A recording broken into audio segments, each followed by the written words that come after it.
L'espèce humaine, par nature, est une espèce sociale, une espèce de groupe. Et j'ai toujours été fasciné par sa tendance à obéir au groupe, obéir à un comportement de groupe, même si ça n'a pas de sens. Prenez par exemple, imaginez une entreprise américaine qui décide de fonder une chaîne de café. Hein. Mais alors, ils vendent leur café 3 fois plus cher que le reste de la concurrence. Le café est de mauvaise qualité, il est beaucoup trop sucré, ils maltraitent leurs employés, ils sous-payent et rendent à l'esclavage les producteurs de café. Seulement, vous avez une chose à gagner, c'est que si vous fréquentez ce genre d'endroit, vous êtes considéré comme faisant partie d'une classe sociale un petit peu aisée, supérieure. Pourquoi ? Parce que vous payez un café 3 fois plus cher, alors que juste à côté, à 2 mètres, vous avez un café qui est meilleur, qui considère davantage les producteurs et qui est moins cher.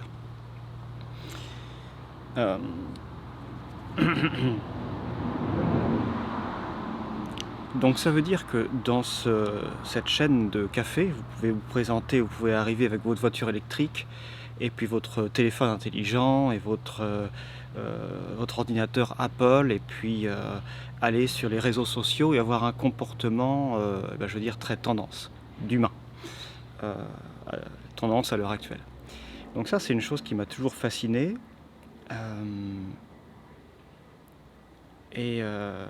Oui, je ne cesse d'être en admiration devant la facilité avec laquelle l'humain peut être manipulable, si on comprend un petit peu comment ça marche tout ça. C'est-à-dire que vous pouvez créer des tendances complètement stupides et faire en sorte qu'une grande majorité de la population va suivre ces tendances. C'est fascinant. Ce qu'il faut, c'est arriver à convaincre, parce que c'est exponentiel si vous voulez. Si vous arrivez à convaincre, pas une majorité de personnes, mais suffisamment de personnes dans un groupe donné, le reste va suivre la tendance, sans même se demander si c'est bien ou pas, si c'est intéressant ou pas, peu importe. Il n'y a pas longtemps, je parlais avec un imbécile qui me disait, donc il était en vacances avec sa famille, et qui me disait qu'il avait demandé à l'intelligence artificielle à quoi faire pendant ses vacances. Et alors là, j'étais en totale fascination, j'étais subjugué par la bassesse de ce comportement. Ça me dépasse complètement.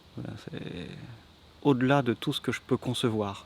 J'étais bouche bée devant cette créature-là,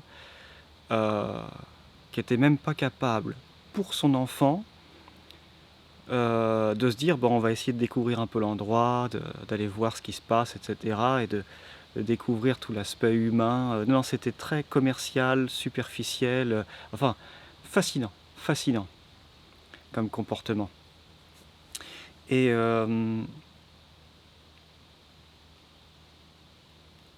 oui, c'est intéressant de voir comment en fait de petites, des patrons, des chefs d'entreprise ont réussi à acheter un petit peu les gouvernements pour avoir plus d'influence et puis acheter de plus en plus d'entreprises, avoir de moins en moins de concurrence. Plus vous grossissez, plus vous vendez vos articles à des prix bas. Et plus vous pouvez manger encore plus de concurrence, avoir quasiment un monopole, pas tout à fait parce que c'est pas légal, mais en gros vous avez un monopole.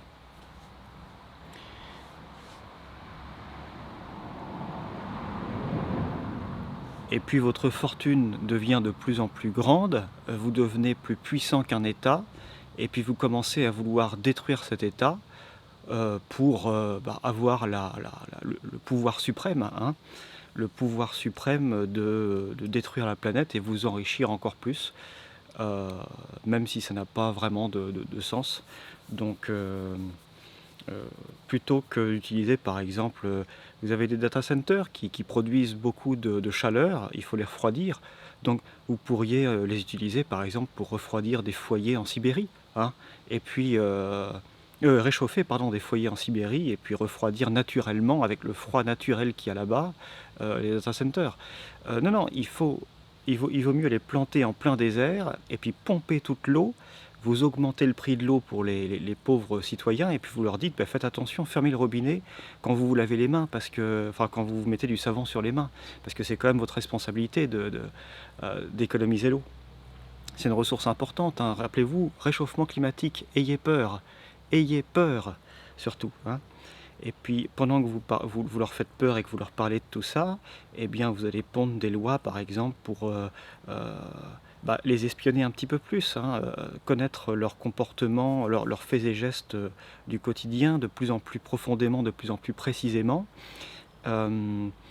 Euh, en leur vendant des voitures avec tout un tas d'électroniques qui vont, vous allez connaître tous leurs déplacements, vous allez pouvoir les filmer, vous allez pouvoir les écouter en permanence, vous leur vendez des téléphones, bon alors vous mettez deux trois options qui sont sympas pour eux, hein, pour qu'ils s'amusent un petit peu, vous leur mettez des photos, des vidéos, des réseaux sociaux, des machins pour qu'ils s'amusent, pendant ce temps-là vous les espionnez en permanence. Vous traquez leurs moindres faits et gestes et vous pouvez établir des profils de consommation et de comportement. Et puis après, vous arrivez à convaincre les États, par exemple, de les fliquer encore plus, avec par exemple des factures numériques, des choses comme ça, de façon à les contrôler encore un petit peu plus. Et puis vous dites à l'État, dites-leur que c'est pour une question de sécurité, ça va passer, il n'y a pas de problème. Et oui, ça passe parce que il y a suffisamment, il y a suffisamment de personnes qui se comportent comme ça pour que le reste ne se pose pas de questions, hein, se pose même pas de questions. C'est un comportement normal, tout le monde le fait, je fais pareil. C'est pas plus compliqué que ça. C'est fascinant, fascinant la nature humaine. Ouais. Et d'autant plus fascinant que je me sens un petit peu aliénisé par rapport à tout ça. Moi, depuis aussi longtemps que je peux me souvenir, j'ai jamais eu cet attachement au groupe en fait. Si je ne suis pas d'accord avec ce que fait le groupe, je m'en vais dans ma direction. Et puis j'ai pas peur de perdre des relations, ou je sais pas, de ne pas être populaire, ou j'en sais rien. Je fais ce que j'ai envie de faire dans mon coin. Mais c'est vrai que ces derniers temps,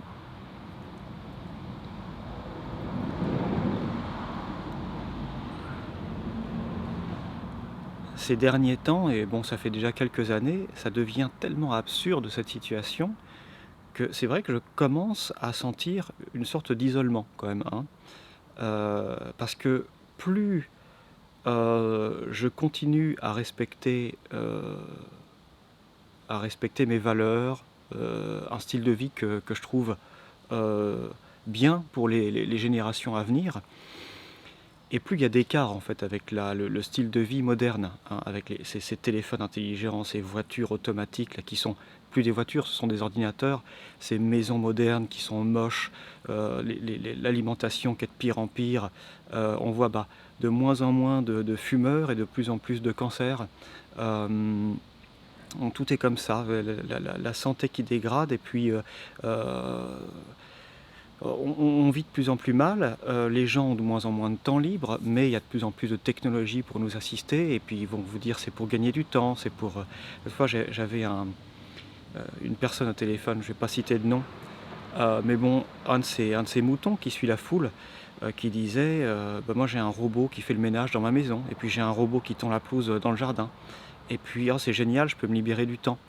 Et je lui disais mais est-ce que tu te rends compte que plus on a de technologie et moins on a de temps. C'est un mensonge en fait tout ça. C'est quand on regarde un petit peu, quand on lit ce qui était écrit par rapport au quotidien il y a quelques années, les gens avaient beaucoup plus de temps libre et du temps de meilleure qualité en fait. Parce qu'aujourd'hui, en fait, petit à petit, on achète tous ces trucs pratiques, automatiques, plastifiés, etc., qui durent pas longtemps pour consommer. C'est tout un bazar. Et finalement, on se retrouve entouré de toutes ces pollutions qu'on a achetées parce que c'est pratique, et on n'a plus de vie de qualité, en fait, de temps de qualité. Euh, et donc oui, c'est fascinant que l'erreur se répète et se répète et se répète sans que les gens s'aperçoivent qu'il y a peut-être quelque chose à faire pour changer les choses.